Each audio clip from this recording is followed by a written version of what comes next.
Welcome to my YouTube channel. आज हम कराएंगे आप लोग को बिहार शिक्षक भर्ती परीक्षा टीआरई 4.0 का भूगोल, जो एससीईआरटी और एनसीईआरटी बेस होगा। पीवाईक्यू क्वेश्चन सभी रहेंगे विद सॉल्यूशन के साथ। तो आपका पहला क्वेश्चन ये रहा कि उत्तराखंड का कौन सा जिला तिब्बत से नहीं लगता है। ऑप्शन ए है Uttarkashi, option B Chamoli, option C Almora, option D इनमें से कोई नहीं, ऑप्शन ई उपयुक्त में से एक अधिक। तो उत्तर बताइए कौन सा होगा। पूछा क्या, उत्तराखंड का कौन सा जिला तिब्बत से नहीं लगा है। ठीक है, उत्तरकाशी ये तो तिब्बत और उत्तराखंड से लगा हुआ है। ठीक है, चमोली ये भी लगा हुआ है। अल्मोड़ा ऑप्शन सी कौन सा होगा, अल्मोड़ा। अल्मोड़ा कौन सा होगा, अल्मोड़ा। ये उत्तराखंड और तिब्बत के बीच नहीं लगा है। ठीक, तो देखिए इसका सॉल्यूशन क्या है। उत्तराखंड के जिले पिथौरागढ़, चमोली और उत्तरकाशी। उत्तरकाशी जो तिब्बत चीन के साथ अंतर्राष्ट्रीय सीमा साझा करते हैं। इन जिलों की भौगोलिक विशेषताएं निम्नलिखित हैं। पिथौरागढ़ जिला, वहाँ की नदियाँ देख लीजिए कौन सा है, गौरी, गंगा, काली, शारदा नदी, रामगंगा। ये नदियाँ वहाँ पे हैं। पहाड़ कौन सा है, नंदा देवी, पंचाचूली, त्रिशूल, नंदाकोटी। झीलें अन्नपूर्णा, ताल, नंदा देवी, राजजात मार्ग पर स्थित रूपकुंड है। ठीक, दर्रे वहाँ लिपू लेक दर्रा है जो 5200 मीटर ऊंचा है, जो भारत को तिब्बत से जोड़ता है। ये इंपॉर्टेंट है, इसको कर लीजिए। अगला चमोली, चमोली जिला, नदियाँ वहाँ की अलकनंदा, धौली, गंगा, नंदाकिनी, पिंडर। पहाड़ वहाँ का नंदा देवी, कामेट, त्रिशूल, चौखंबा। झीलें वहाँ पे कौन कौन सी हैं, सतोपंत झील, हेमकुंड, साहिब, ये दो झीलें हैं। और दर्रे नीति दर्रा 5070 मीटर, जो भारत को तिब्बत से जोड़ता है। ठीक, अगला उत्तरकाशी जिला, नदियाँ वहाँ की कौन कौन से, भागीरथी, यमुना और टोन्स। 3 नदियाँ वहाँ पे हैं उत्तरकाशी में। पहाड़ वहाँ पे है बंदरपूछ, स्वर्गांग रोहिणी रोहिणी, केदारनाथ, ये 3 पहाड़ वहाँ पे हैं। झीलें दोडी ताल, संतोपत ताल, ये 2 ताल झीलें वहाँ पे। दर्रा वहाँ का कौन सा है, माना दर्रा 5545 मीटर, जो भारत को तिब्बत से जोड़ता है। ये सभी जो हैं तिब्बत और चीन के बीच में, और यहाँ उत्तराखंड से लगे हुए हैं। नेक्स्ट क्वेश्चन बताइए इसको, इसका आंसर क्या होगा। किस पठार पर कर्क रेखा तथा भारतीय मानक रेखा एक दूसरे को काटती हैं। पूछा है किस पठार पर कर्क रेखा तथा भारतीय मानक समय रेखा एक दूसरे को काटती हैं। तो कौन सा होगा, देख लीजिए। बुंदेलखंड है ऑप्शन ए, ऑप्शन बी है Baghelkhand, option C Malwa, option D इनमें से कोई नहीं, ऑप्शन ई उपयुक्त में से एक से अधिक। तो कौन सा होगा, जल्दी से बताइए, कमेंट बॉक्स में दीजिए आंसर इसका। ठीक, बुंदेलखंड और कर्क रेखा के बीच कोई संबंध नहीं बनता है, तो बुंदेलखंड नहीं होगा। हाँ, बघेलखंड बनता है। ये मध्य प्रदेश और यूपी के बीच में है। ठीक है, जहाँ कर्क रेखा और भारतीय मानक रेखा दोनों हैं। ठीक, मालवा भी नहीं होगा, और ऑप्शन डी छोड़ दीजिए। ठीक, तो इसका सॉल्यूशन देखते हैं क्या होता है। कर्क रेखा ट्रॉपिक ऑफ कैंसर, यह 23.5 उत्तरी अक्षांश पर स्थित एक काल्पनिक रेखा है। यह पृथ्वी पर उन स्थानों को दर्शाती है जहां सूर्य सीधे सिर के ऊपर 90 डिग्री स्थित होता है। विशेष रूप से 21 जून, ये पूछता है, विशेष रूप से 21 जून गर्मियों की संक्रांति के दिन होता है। ठीक, भारत में कर्क रेखा 8 राज्यों से गुजरती है। पहला राज्य है गुजरात, दूसरा राजस्थान, तीसरा मध्य प्रदेश, चौथा छत्तीसगढ़, पांचवा झारखंड, छठा पश्चिम बंगाल, सातवां त्रिपुरा और आठवां मिजोरम। एक क्वेश्चन आपसे पूछता है क्या, पूछता है कि सिक्किम, क्या ये सिक्किम से कर्क रेखा गुजरती है कि नहीं। नहीं, ओ सेवन सिस्टर में से सिक्किम जो होता है अलग है, ठीक है। भारतीय मानक समय रेखा क्या है? यह 82.5 डिग्री पूर्वी देशांतर पर स्थित है। इसे भारत का आधिकारिक समय मापन के लिए चुना गया है क्योंकि यह देश के लगभग मध्य में स्थित है।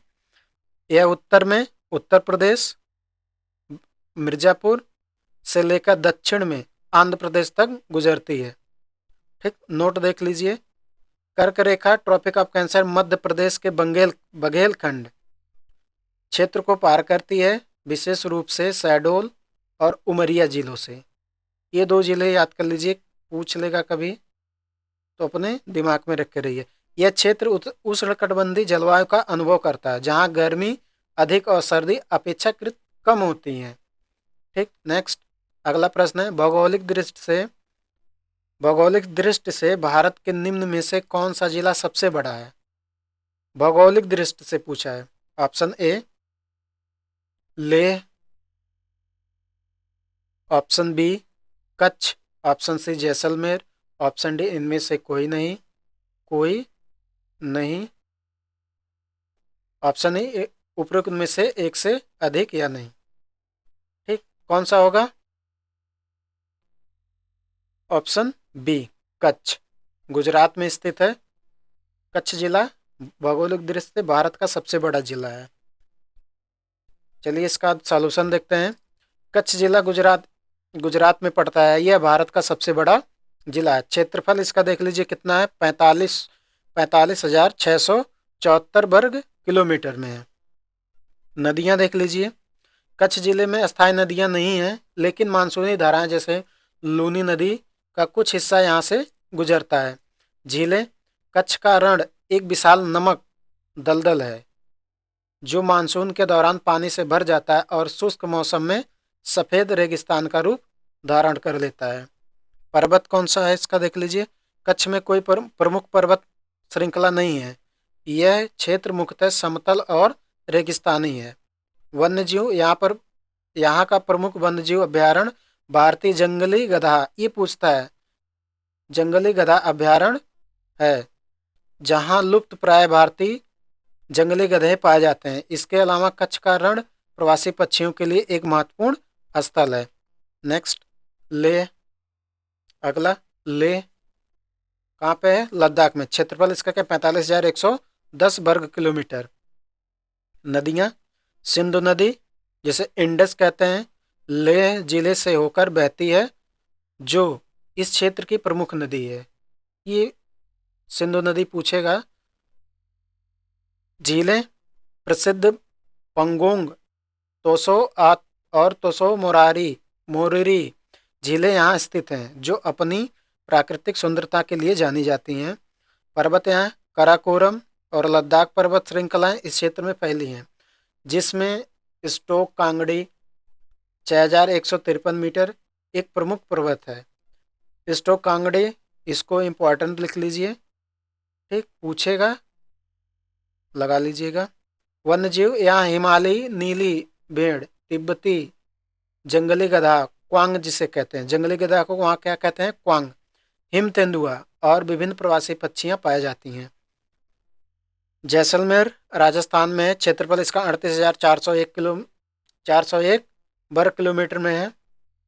नदियाँ, जैसलमेर में अस्थायी नदियाँ नहीं हैं। यह क्षेत्रफल थार मरुस्थल का हिस्सा है, ठीक। यहाँ कोई नदियाँ अस्थायी नहीं हैं। हाँ, मानसून के समय में थोड़ी कुछ नदियाँ आती हैं। झीलें, गड़सर झील एक मानव निर्मित जलाशय है जो शहर की जल की आवश्यकताओं को पूरा करता है। ये इम्पॉर्टेंट है, इसको देख लीजिए। पर्वत, यह क्षेत्र मुख्यतः समतल है, लेकिन कुछ रेत के टीले हैं यहाँ पाए जाते हैं। वन्यजीव, डेजर्ट नेशनल पार्क यहाँ है, जहाँ ग्रेट इंडियन बस्टर्ड रेगिस्तानी लोमड़ी, ये पूछता है, ग्रेट इंडियन बस्टर्ड रेगिस्तानी लोमड़ी कहाँ पाई जाती है? तो जैसलमेर राजस्थान में। चिंकारा आदि पाए जाते हैं। दो प्रकार के वन्यजीव यहाँ फेमस हैं।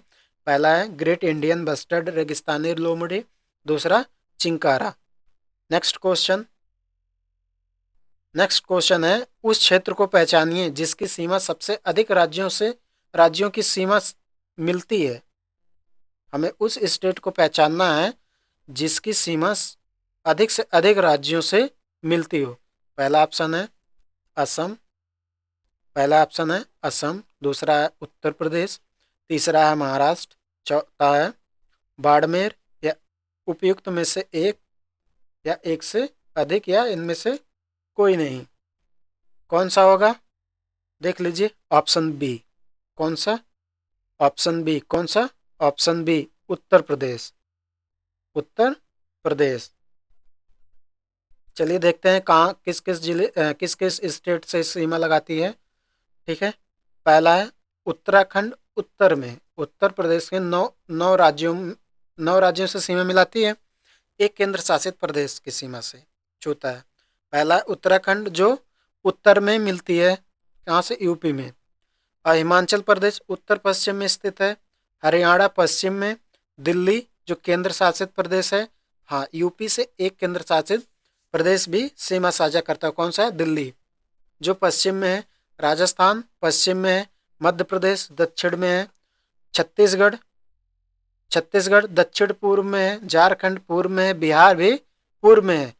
उत्तर प्रदेश की विशेषता देख लीजिए, उत्तर प्रदेश का भौगोलिक विस्तार इसे भारत का सबसे अधिक सीमा वाला राज्य बनाता है। यह देश का सबसे अधिक जनसंख्या वाला राज्य भी है। इसकी सीमाएं नेपाल नामक एक पड़ोस देश से भी लगती है। ठीक, अगला क्वेश्चन, किस राज्य की सीमा चीन से नहीं लगती है? पूछ रहा है किस राज्य की सीमा चीन से नहीं लगती है। किस राज्य की सीमा नहीं लगती है? देख लीजिए, जम्मू कश्मीर लगती है, लेकिन राज्य नहीं है, केंद्र शासित प्रदेश है, लेकिन इसकी सीमा लगती है। हिमाचल प्रदेश, उत्तराखंड की भी लगती है, उत्तर प्रदेश की नहीं लगती है। तो दो ऑप्शन तो सही हो गए। तो कौन सा होगा? उपयुक्त में से एक से अधिक। कौन सा होगा? उपयुक्त में से एक से अधिक, तो ऑप्शन ई। चलिए देखते हैं, भारत के वे राज्य जिनकी सीमा चीन ब्रैकेट में तिब्बत से लगती है। ठीक है, ऐसे देगा, भारत के 5 राज्य चीन के साथ अपनी सीमा साझा करते हैं। पहला है लद्दाख, 1597 किलोमीटर। कितना है? 1597 किलोमीटर। हिमाचल प्रदेश 200 किलोमीटर, ये भी सीमा साझा करता है चीन से। Uttarakhand 345 kilometre, Sikkim 220 kilometre, Arunachal Pradesh 1126 kilometre. ठीक, तो कुल भारत चीन सीमा लगभग 3488 किलोमीटर की सीमा साझा करते हैं। नेक्स्ट क्वेश्चन पूछा है, लक्षद्वीप टापू अवस्थित है। पूछा है लक्षद्वीप टापू अवस्थित है। तो पहला ऑप्शन है दक्षिण पश्चिम भारत में, दक्षिण भारत में, दक्षिण पूर्वी भारत में, इनमें से कोई नहीं। थोड़ा सा टाइपिंग मिस्टेक हो गया है, इनमें से कोई नहीं, या उपयुक्त में से एक से अधिक। तो कहाँ पे स्थित है लक्षद्वीप? लक्षद्वीप टापू कहाँ पे स्थित है? तो ये लक्षद्वीप पूर्णतः कहाँ स्थित है? दक्षिण पश्चिम भारत में। कहाँ पे? दक्षिण पश्चिम भारत में। इसकी थ्योरी देख लेते हैं। ठीक है, लक्षद्वीप भारत का सबसे छोटा केंद्र शासित प्रदेश है। पहला क्वेश्चन यहीं से बनेगा। यह अरब सागर में स्थित एक प्रशांत कोरल द्वीप समूह है, जिसमें कुल 36 द्वीप और 12 एटोल्स और 3 रीफ और 5 जलमग्न बैंक हैं। बैंक सबमर्ज्ड बैंक जिसे बोलते हैं, शामिल। स्थिति यह अरब सागर में केरल के पश्चिम में लगभग 200 से 400 किलोमीटर की दूरी पर स्थित है। क्षेत्रफल केवल 32 वर्ग किलोमीटर है। भारत का सबसे छोटा केंद्र शासित प्रदेश है। राजधानी इसकी करावती है। मुख्य द्वीप कौन से? करावती, अगती, मिनिकॉय, अमीनी, एंड्रोथ, बित्रा, कदमत, कालपेनी। ठीक है, यहाँ भाषाएं कौन कौन सी बोली जाती हैं? मलयालम, जिसेरी, महल, मिनिकॉय द्वीप पर बोली जाते हैं। मिनिकॉय द्वीप लक्षद्वीप को ही कहा जाता है। और देख लीजिए, यह भारत का एकमात्र प्रवाल द्वीप है। ये इंपॉर्टेंट क्वेश्चन है, देख लीजिए, हाईलाइट भी किए हैं। इन द्वीपों में नदियां नहीं है, केवल भूमिगत जो जल स्रोत है वही यहाँ पे हैं। उसकी कुछ हिस्ट्री है, देख लीजिए। 1799 ईस्वी में टीपू सुल्तान की मृत्यु के बाद जब ब्रिटिश ईस्ट इंडिया कंपनी ने लक्षद्वीप पर नियंत्रण कर लिया, तो पूछता है कि किस सन में, ठीक है, अ, ब्रिटिश ईस्ट इंडिया कंपनी ने लक्षद्वीप को अपने कब्जे में ले लिया, तो किस सन में? 1799 ईस्वी में। अगला है 1877 ईस्वी। 1877 ईस्वी में ही ब्रिटिश सरकार ने लक्षद्वीप को मालाबार जिले के, जो मद्रास की प्रेसिडेंसी थी, ठीक है, उसका हिस्सा बना दिया। यहाँ धर्म लगभग 97% मुस्लिम है, जो सुन्नी संप्रदाय के हैं। 1856 ईस्वी में लक्षद्वीप को अलग केंद्र शासित प्रदेश का दर्जा मिला। और 1956 में लक्षद्वीप को अलग केंद्र शासित प्रदेश का दर्जा मिला। 1873 में इसका नाम लंका द्वीप, मिनिकॉय और अमीनी द्वीप समूह था, जिसे बदलकर लक्षद्वीप रख दिया गया। ये पूछता है, इसको इंपॉर्टेंट है, ठीक है। अगला है पाक जल डमरू मध्य किस के मध्य स्थित है? ये पूछता है। पाक जल डमरू मध्य किस के मध्य स्थित है? ऑप्शन ए भारत और श्रीलंका, ऑप्शन बी भारत और पाकिस्तान, ऑप्शन सी भारत और मालदीव, ऑप्शन डी भारत एवं इंडोनेशिया। ऑप्शन ई है उपयुक्त में से एक से अधिक या इनमें से कोई नहीं, तो कौन सा सही होगा बताइए? तो ऑप्शन ए कौन सा? भारत और श्रीलंका के बीच स्थित है, पाक जल डमरू मध्य, ठीक है। चलिए इसकी थ्योरी देख लेते हैं। अगला क्वेश्चन, कौन सी राजधानी कर्क रेखा के पास नहीं है? पूछ रहा है कौन सी राजधानी कर्क रेखा के पास नहीं है। कर्क रेखा अभी बताए हैं कि गांधीनगर कहाँ है? गुजरात में, यहाँ से तो गुजरती है। भोपाल में भी है, मध्य प्रदेश। आइजोल मिजोरम, ठीक है। पटना ये दूर है, तो कौन सा ऑप्शन से हो जाएगा? D Patna. Next question, Assam कुल मिलाकर कितने राज्यों और केंद्र शासित क्षेत्रों से घिरा है? पूछ रहा है असम के बारे में कि असम कुल मिलाकर कितने राज्यों और केंद्र शासित क्षेत्रों से घिरा है? कितने राज्यों और केंद्र शासित क्षेत्रों से घिरा है? ऑप्शन ए है 6, option B 7, option C 8, option D 9, इनमें से कोई नहीं, ई वाला ऑप्शन है, या एक से अधिक। तो कितने राज्यों और केंद्र शासित प्रदेशों से घिरा है असम? 7, ऑप्शन बी 7 राज्य और केंद्र शासित मिला के और राज्यों से घिरा हुआ है। नेक्स्ट देख लीजिए, असम के 7 राज्यों से घिरा हुआ है। यह इसकी कोई सीमा किसी केंद्र शासित प्रदेश से नहीं लगती है। और कौन से राज्य हैं वो भी देख लीजिए। पहला है अरुणाचल प्रदेश उत्तर दिशा में, नागालैंड पूर्व दिशा में, मणिपुर दक्षिण पूर्व में, जो सबसे छोटी सीमा बनाती है सिक्किम से, सॉरी असम से, त्रिपुरा, मिजोरम दक्षिण दिशा में है, त्रिपुरा दक्षिण पश्चिम दिशा में है, ठीक। मेघालय दक्षिण पश्चिम में, पश्चिम बंगाल पश्चिम दिशा में, सिलीगुड़ी कॉरिडोर के पास।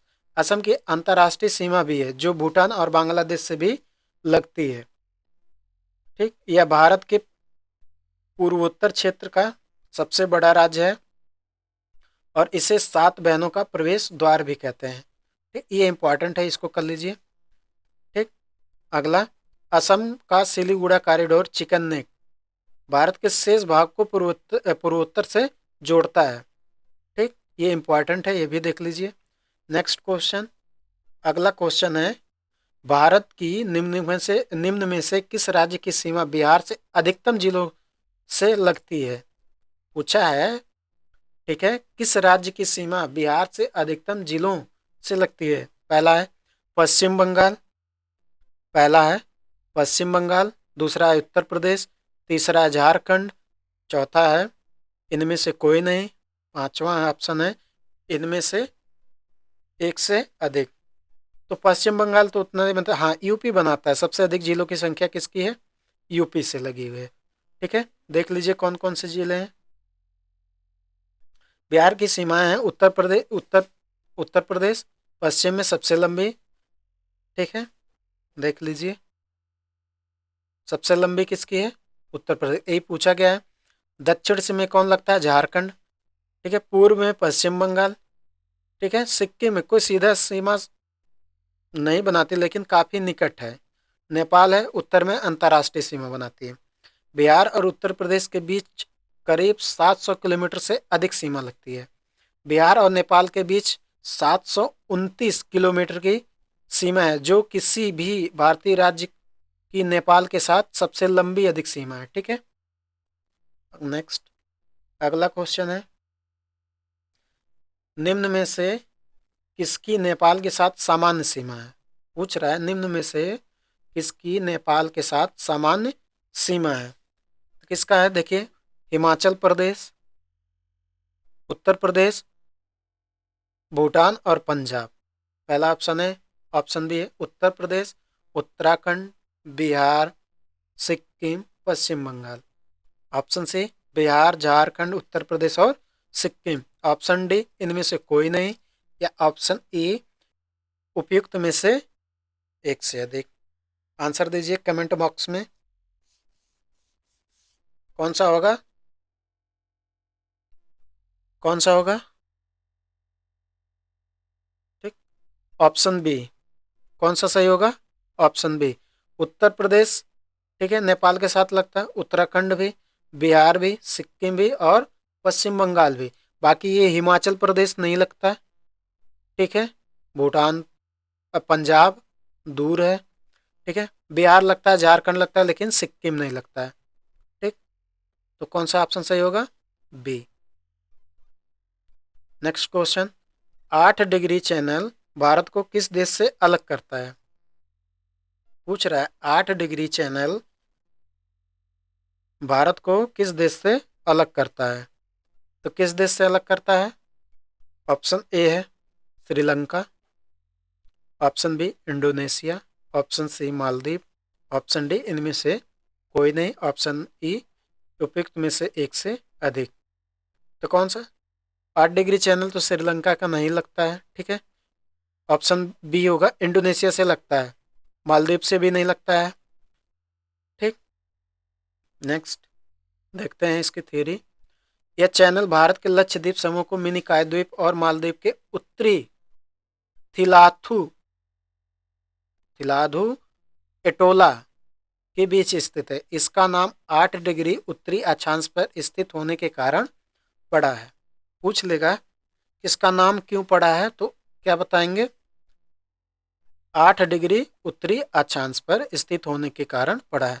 यह चैनल भारत के लक्षद्वीप और मालदीव को भौगोलिक रूप से अलग करता है। ठीक, इंपॉर्टेंट है। 9 डिग्री चैनल देख लीजिए कहाँ से, 9 डिग्री चैनल लक्षद्वीप और अमीनो द्वीप द्वीपी और मिनिकॉय द्वीपों के बीच स्थित है। 10 डिग्री चैनल भारत के अंडमान निकोबार द्वीप समूह को अलग करता है। नेक्स्ट क्वेश्चन पूछा, चुंबी घाटी स्थित है।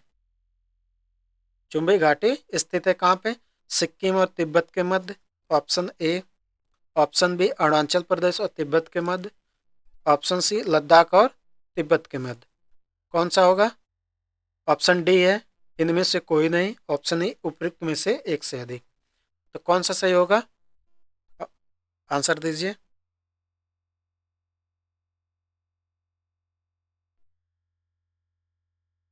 ए होगा। ठीक है, सिक्किम और तिब्बत के मध्य स्थित है चुंबी घाटी। ठीक है, चलिए इसकी थ्योरी देखते हैं क्या है ये। चुंबी घाटी ठीक तिब्बत में स्थित है। यह भारत और भूटान और चीन तिब्बत के त्रिकोणीय जंक्शन है पे, त्रिकोणीय जंक्शन नहीं बनाता, जंक्शन नहीं बनाता है। ठीक है, देख लीजिए इंपॉर्टेंट एक पॉइंट है। ठीक है, पूछता है, ठीक है, चुंबी घाटी त्रिकोणीय जंक्शन किन किन, ठीक है, देशों से मिलकर बनाता है, देख लीजिए। हाँ, अगला है, यह तिब्बत के दक्षिणी भाग में स्थित है और सिक्किम, भारत और भूटान की सीमाओं से लगती है। नेक्स्ट, यह घाटी डोकलाम पठार के पास स्थित है, जो भारत और भूटान और चीन के बीच विवादित क्षेत्र रहा है। पूछता है कि डोकलाम पठार के बीच कौन सा विवाद है?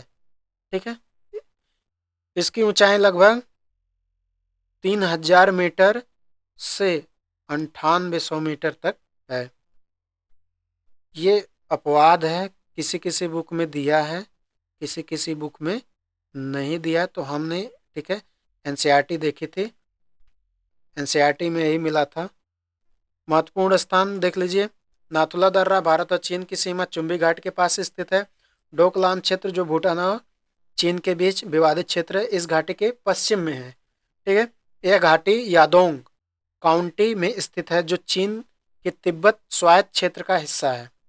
ये पॉइंट किसी एक स्पेसिफिक बुक में नहीं पाएंगे जितने पॉइंट हम लिखे हैं। ठीक है, एयर बुक से छांटा गया है। रण ये राजनीतिक होगा, राजनीतिक महत्व क्या होगा? ठीक है, ये गलत है। यह सिलीगुड़ी कॉरिडोर चिकन नेक से केवल 50 से 60 किलोमीटर दूर है, जो भारत के पूर्वोत्तर राज्यों से को शेष भारत से जोड़ता है। चीन इस घाटी का उपयोग सिक्किम और अरुणाचल प्रदेश पर नजर रखने के लिए कर सकता है। 2017 में भारत और चीन के बीच डोकलाम विवाद के समय इस क्षेत्र का राजनीतिक महत्व बढ़ा है। ये टाइपिंग मिस्टेक हो गया है। ठीक, नेक्स्ट अगला, भारत की क्षेत्रीय सीमा तट से कितनी समुद्री मील या किलोमीटर तक समुद्र की ओर फैली है? पूछा है भारत की क्षेत्रीय सीमा तट से कितनी समुद्री मील या किलोमीटर तक समुद्र की ओर फैली है? तो कितनी है? पहला है ऑप्शन 10 समुद्री मील लगभग 90.9 किलोमीटर। ऑप्शन बी 16 समुद्री मील दूर लगभग 25.9 किलोमीटर। ऑप्शन सी 12 समुद्री मील लगभग 21.9 किलोमीटर। कौन सा होगा? ऑप्शन डी भी है, इनमें से कोई नहीं, ई उपयुक्त में से या एक से अधिक। तो कौन सा सही होगा? ऑप्शन सी 12 समुद्री मील लगभग 21.9 किलोमीटर। किसी किसी बुक में दिया है, ठीक है, 22 किलोमीटर। कितना दिया है? 22 किलोमीटर। ठीक है, एनसीईआरटी का है 21.9 किलोमीटर। ठीक है, देखिए समुद्र की 12 समुद्री मील की सीमा टेरिटरी वाटर क्या, टेरेस्ट्रियल वाटर क्या होता है? भारत के तट से लगभग 12 समुद्री मील, देखिए यहाँ दिया 22 पॉइंट, यहाँ 21.9 किलोमीटर कर लीजिए, तक क्षेत्र का भारत के क्षेत्रीय जल टेरिटरी के रूप में माना जाता है। इस क्षेत्र में भारत का पूर्ण संप्रभुता रहता है, कंप्लीट सोवरेंटी रहती है, होती है। जो 2S 24 समुद्री मील का सन्निकट क्षेत्र जो जोन होता है, यह भारत के तट से 24 समुद्री मील दूर तक भारत के कुछ सीमित अधिकार प्राप्त होते हैं, जैसे कस्टम, टैक्स, प्रदूषण नियंत्रण और सुरक्षा।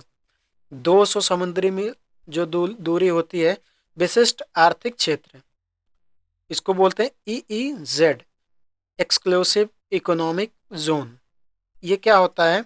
इस क्षेत्र में आर्थिक क्षेत्र के अंतर्गत आता है। इस क्षेत्र में भारत को मत्स्य पालन, समुद्री संसाधनों के दोहन, तेल गैस खनन और वैज्ञानिक अनुसंधान का विशेष अधिकार होता है। कोई भी अन्य देश इस क्षेत्र में बिना भारत की अनुमति के संसाधनों को दोहन नहीं कर सकता है। भारत की समुद्री सीमा कितनी पुरानी है? ठीक है, भारत की समुद्री सीमा को लेकर सबसे पहला आधिकारिक कानून समुद्री क्षेत्र अधिनियम 1976, the terrestrial water continental shelf exclusive economics zone and other maritimes zone act 1976 के तहत पारित किया गया था। नेक्स्ट अगला है, इसके बाद संयुक्त राष्ट्र समुद्री कानूनी संघ यूएन अनक्लोज जिसे बोलते हैं UNCLOS, इसका फुल फॉर्म भी है, 1982 के तहत भारत ने अपनी समुद्री सीमा और विशिष्ट आर्थिक क्षेत्रों को अंतर्राष्ट्रीय स्तर पर मान्यता दिलाई है। 2009 में भारत ने संयुक्त राष्ट्र को महाद्वीपीय जल समूह कॉन्टिनेंटल शेल्फ का दावा प्रस्तुत किया था, जिससे भारत का समुद्री क्षेत्र और बढ़ गया। भारत की समुद्री सीमाएं निम्नलिखित देशों से लगती हैं, वो देख लीजिए। पहला कौन सा है? पाकिस्तान अरब सागर में, श्रीलंका हिंद महासागर में, मालदीव हिंद महासागर में, म्यांमार बंगाल की खाड़ी, थाईलैंड अंडमान सागर में। ठीक है, डबल ई और जेड के संपर्क में है।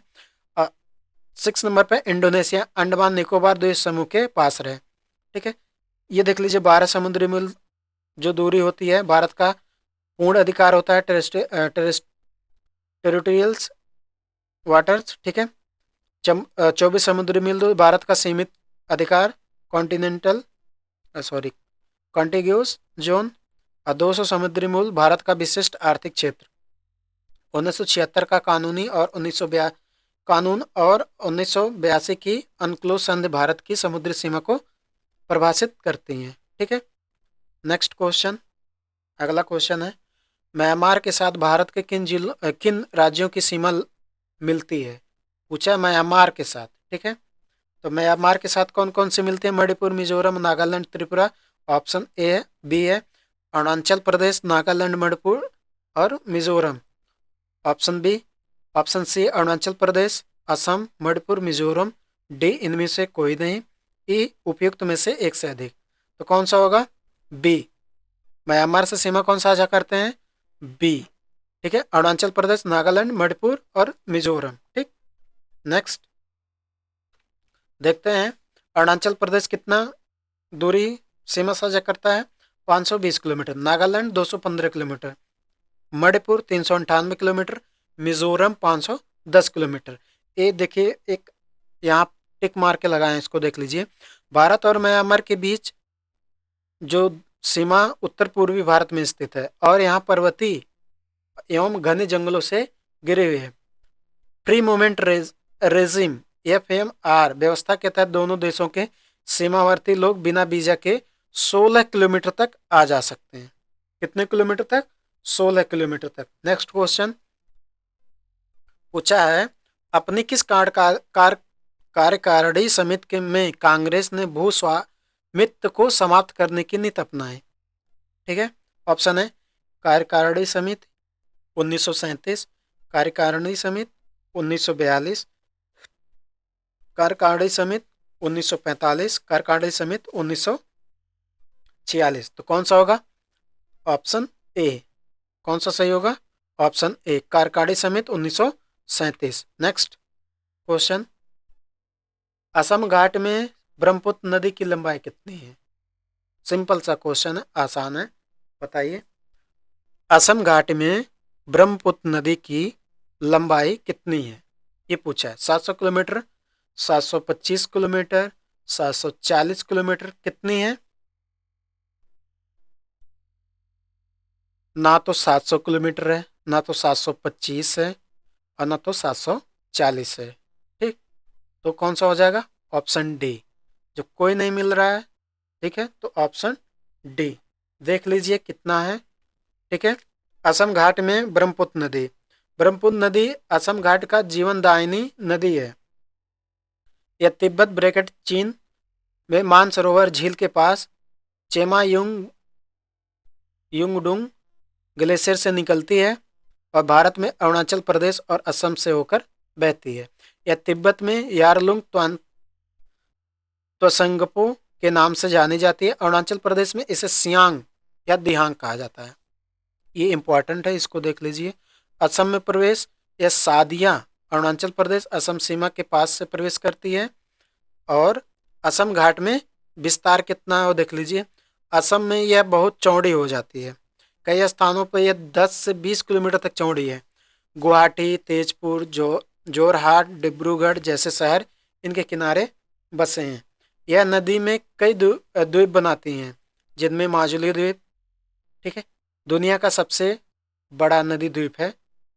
ये इंपॉर्टेंट है, इसको कर लीजिए। ब्रह्मपुत्र नदी की प्रमुख सहायक नदियां असम में कौन कौन सी हैं? उत्तर तट से मिलने वाली नदियां कौन कौन सी हैं?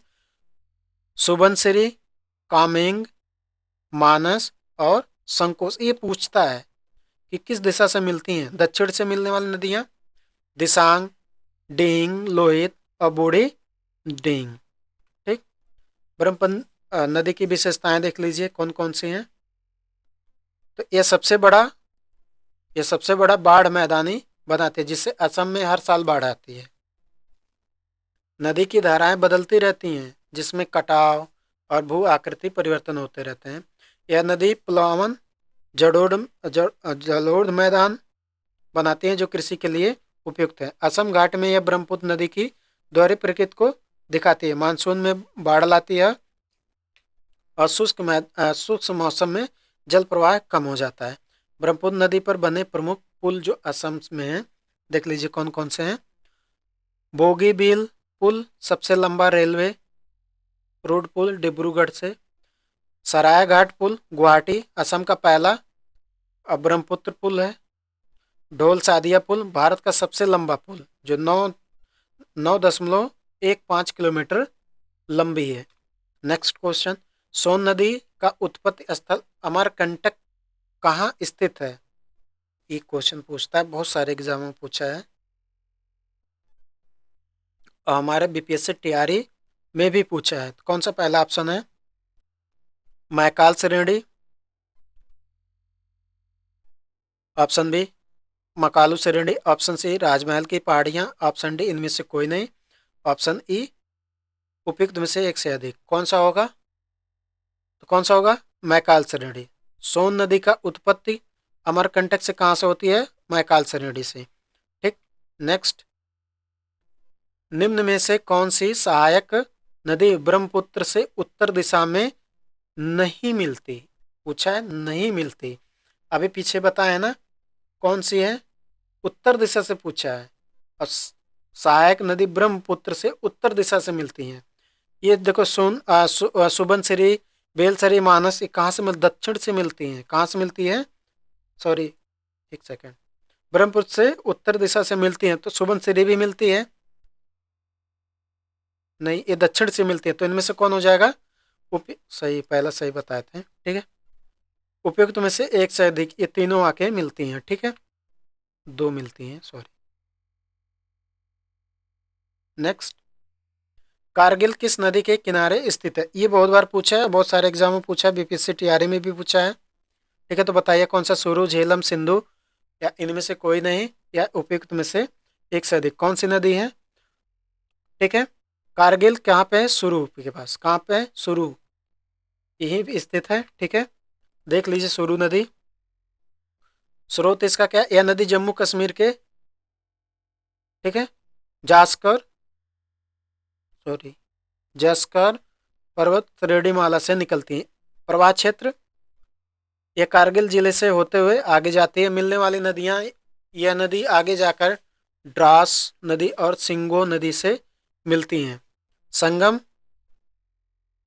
सुरु नदी अंत में इंदिरा कोल ग्लेशियर से निकलने वाली चिनाब नदी से मिल जाती है। ये पूछता है कि सुरु नदी से कौन सी नदी मिलती है, तो चिनाब नदी। कौन सी नदी?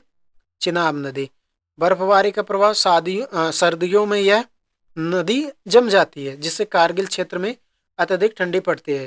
कारगिल का भौगोलिक महत्व क्या है? यह सियाचिन ग्लेशियर और एलओसी लाइन ऑफ कंट्रोल के पास स्थित है। ठीक। कारगिल युद्ध 99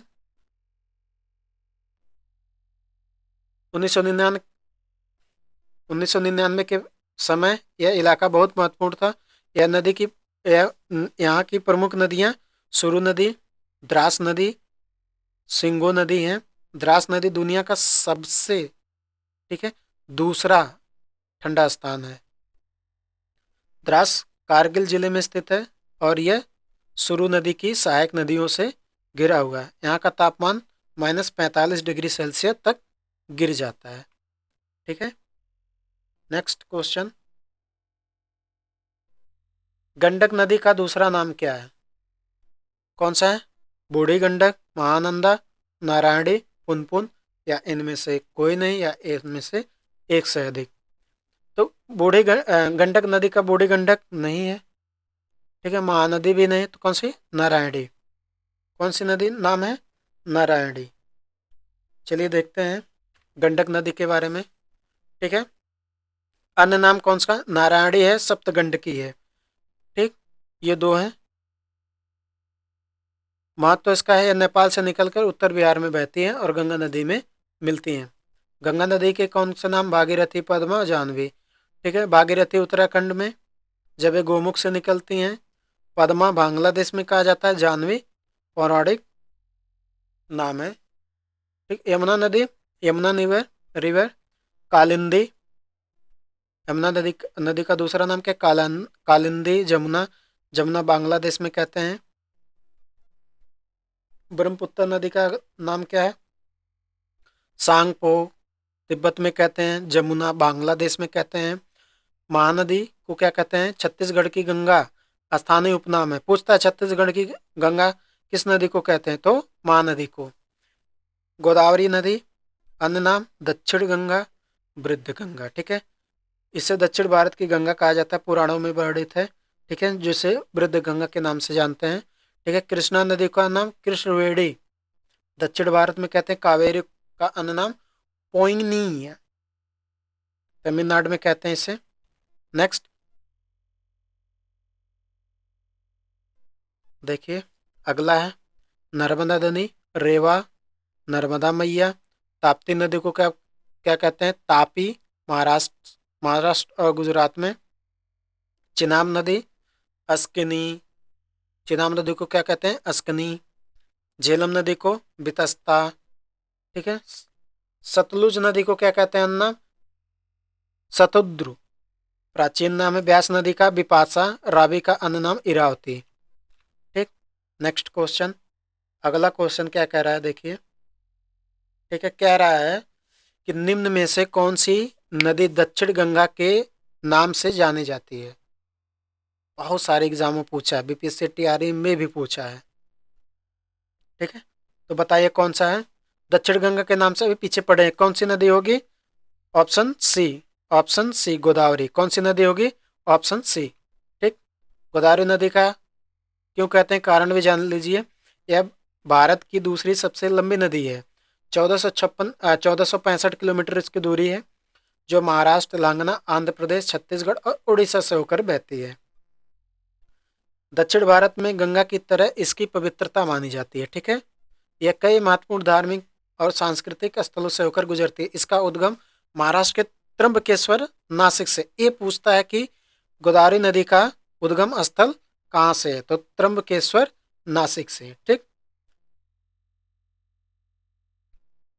नेक्स्ट अगला क्वेश्चन है, कृष्णा गोदावरी नदी विवाद किन राज्यों के बीच है? कृष्णा और गोदावरी नदी किन राज्यों के बीच है? ऑप्शन ए कर्नाटक और आंध्र प्रदेश, ऑप्शन बी कर्नाटक और तमिलनाडु, ऑप्शन सी कर्नाटक और केरल, ऑप्शन डी है इनमें से कोई नहीं, ऑप्शन ई है इनमें से एक से अधिक। तो कौन सा होगा? ठीक है, ऑप्शन ए। कौन सा सही होगा? ऑप्शन ए, कर्नाटक और आंध्र प्रदेश। कृष्णा गोदावरी नदी नदी विवाद किन राज्यों के बीच है? कर्नाटक और आंध्र प्रदेश के बीच। ठीक, नेक्स्ट चलिए देखते हैं विवाद का कारण। तेलंगाना बनने के बाद आंध्र प्रदेश के साथ जल बंटवारे पर असहमति।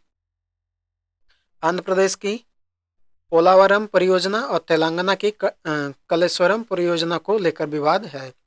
ठीक है, और भी नदियां हैं, देख लीजिए। कावेरी जल विवाद किस किस राज्य में? तमिलनाडु, कर्नाटक, केरल, पुदुचेरी। विवाद का कारण है, ठीक है, कावेरी नदी पर बांध बना। ठीक है, बांध बनने से वहाँ पानी रोकना। ठीक है, और तमिलनाडु पे इसका असर पड़ना, एक कारण है।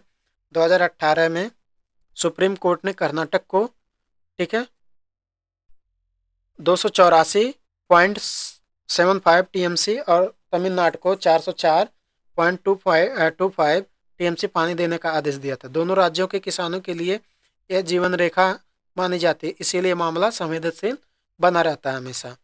सतलुज नदी, इसमें भी सतलुज यमुना लिंक, ठीक है, SYL जिसको पूछते हैं बनाते हैं। ठीक है, नहर विवाद क्या है? संबंधित राज्य पंजाब, हरियाणा है। विवाद का कारण है क्या सा है? ठीक है, हरियाणा सतलुज यमुना लिंक नहर बनवाना चाहता है, लेकिन ताकि सतलुज नदी का पानी क्या हरियाणा को मिल सके। पंजाब इसका विरोध करता है, क्योंकि इससे उसके हिस्से का पानी कम हो जाएगा। अभी भी मामला कहाँ पे? सुप्रीम कोर्ट में चल रहा है, लंबित है। महानदी जल विवाद कहाँ पे है? ठीक है, कहाँ पे? उड़ीसा और छत्तीसगढ़। ठीक, नेक्स्ट देखते रहिए।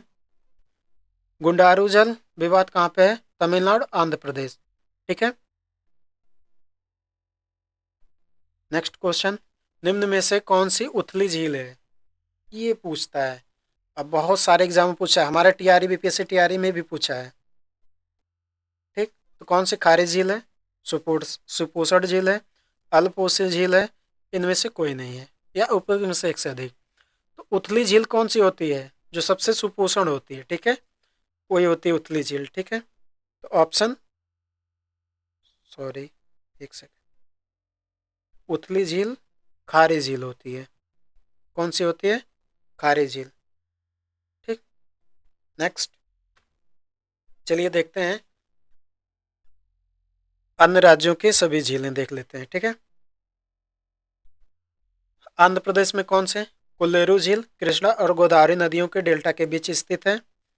यह मीठे पानी की झील है जो प्रवासी पक्षियों के लिए महत्वपूर्ण आश्रय का स्थल है। ठीक है, पुलिकट झील है आंध्र प्रदेश में। आप सब याद कीजिए कौन सी झील कहाँ पे है? कोल्लेरू झील और पुलिकट झील कहाँ पे है? आंध्र प्रदेश में। इसकी विशेषताएं भी है जो हम हाईलाइटेड की हैं। ठीक है, तो पुलिकट झील खारे पानी की झील है जो आंध्र प्रदेश और तमिलनाडु की सीमा पर स्थित है। अगला अरुणाचल प्रदेश में कौन सा है?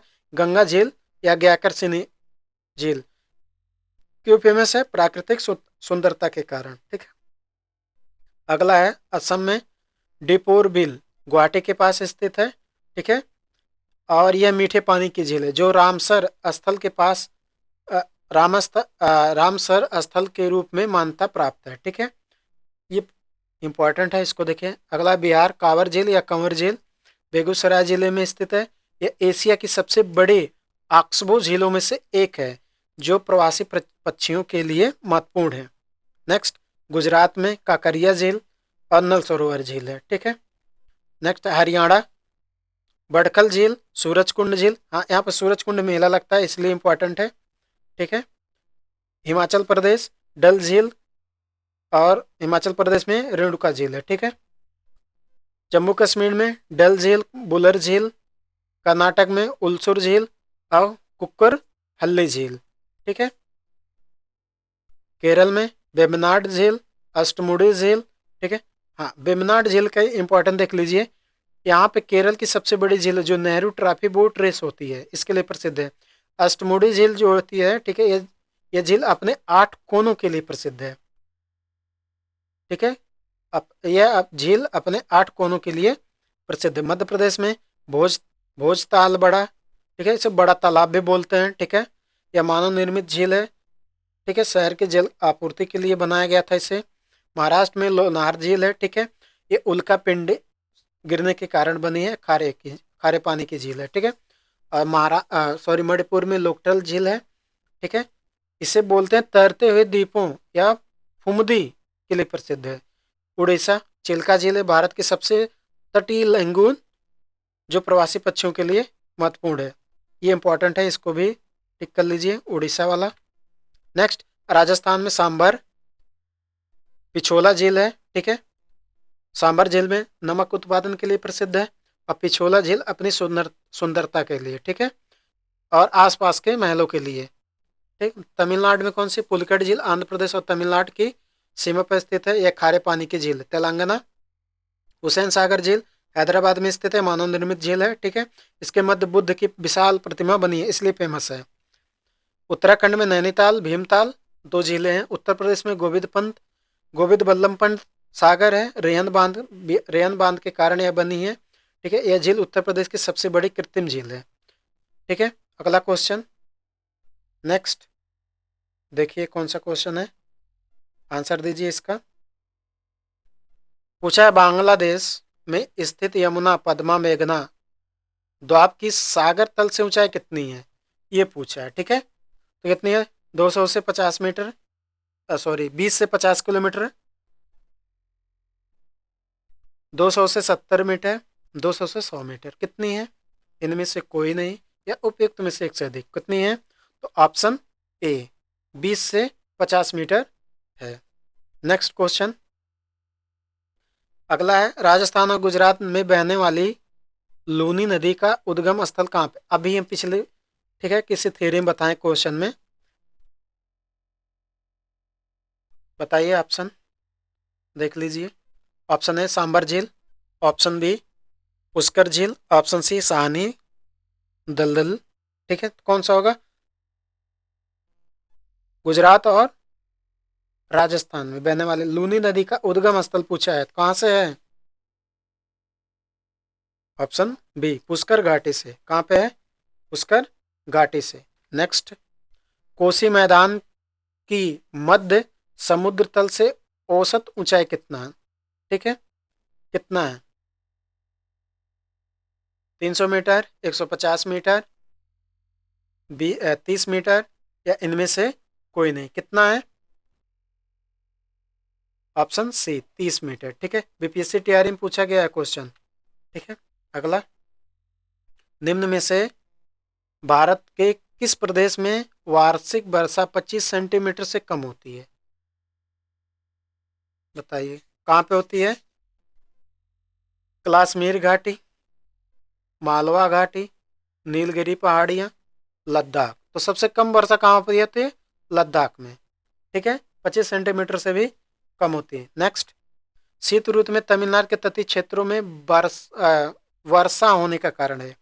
ठीक है, कौन सा है वर्षा होने का कारण? ठीक है, ऑप्शन ए है, ऑप्शन ए लौटते हुए दक्षिण पश्चिम मानसून, बी दक्षिण पश्चिम मानसून, सी पश्चिम विक्षोभ, और डी इनमें से कोई नहीं, ई है उपयुक्त में से एक से अधिक। कौन सा होगा? तमिलनाडु के बारे में पूछ रहा है। ये भी नहीं होता है, ये भी नहीं है, और पश्चिम विक्षोभ भी नहीं है। ठीक है, जब तीन नहीं हो गए तो कौन सा होगा? D, option D. ठीक है, देखते हैं। मानसूनी पवन पश्चिम घाट, पूर्वोत्तर भारत, गंगा के मैदान और हिमालय के तराई में क्षेत्रों में अधिक वर्षा होती है। उत्तर पूर्वी monsoon, monsoon, northern east monsoon कौन सा था? यह पवन अक्टूबर से दिसंबर के बीच सक्रिय रहती हैं। यह पवन उत्तर से दक्षिण की ओर चलती हैं और ज़्यादा नमी नहीं होती है। ठीक है, शुष्क हवाएं होती हैं। तमिलनाडु, आंध्र प्रदेश और दक्षिण भारत में कुछ भागों में वर्षा करती हैं। उत्तर पूर्वी मानसून पश्चिमी विक्षोभ क्या होता है? ये हमारे पश्चिमी एशिया और भूमध्य सागर से आती हैं। ठीक, यह मुख्य रूप से उत्तर पश्चिम भारत, पंजाब, हरियाणा, हिमाचल प्रदेश, जम्मू कश्मीर, उत्तराखंड और पश्चिमी उत्तर प्रदेश से में सर्दियों के दौरान वर्षा करती हैं। इससे गेहूं रबी फसलें की के लिए अधिक नमी होती है। नेक्स्ट, चक्रवात देख लीजिए, शार्ट स्क्रीन ले लीजिए इसका। नेक्स्ट क्वेश्चन, भारत में शीतकाल में सर्वाधिक वर्षा प्राप्त करने वाला स्थान कौन सा है? शीतकाल में पूछ रहा है। ठीक है, पूरे भारत में पूछ रहा है कि शीतकाल में सर्वाधिक वर्षा कहाँ पे होती है। ठीक है, कश्मीर घाट में या तो बर्फबारी होगी। ठीक है, पंजाब और हरियाणा में सर्दी रहती है। ठीक है, और कोरोमंडल, हाँ यहाँ पे होती है। ठीक है, कहाँ पे? कोरोमंडल तट पे। इनमें से कोई नहीं, उपयुक्त में से एक से अधिक। कौन सा होगा? कोरोमंडल तट, ऑप्शन सी। अगला क्वेश्चन, मानसून की उत्पत्ति की तापी विचारधारा के प्रतिपादक और समर्थक कौन है? कौन है? Edmund Halley, option B Horn, और ऑप्शन सी कोपेन, डी इनमें से कोई नहीं, ई उपयुक्त में से एक या एक से अधिक। कौन होंगे?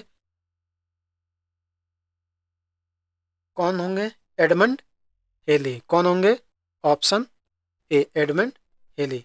अगला क्वेश्चन, निम्न में से कौन सी मध्यवर्ती गंगा के मैदानी कृषि जलवायु प्रदेश की विशेषता नहीं है? ये पूछा है। ठीक है, कौन सा है? नहीं है पूछा है, विशेषता।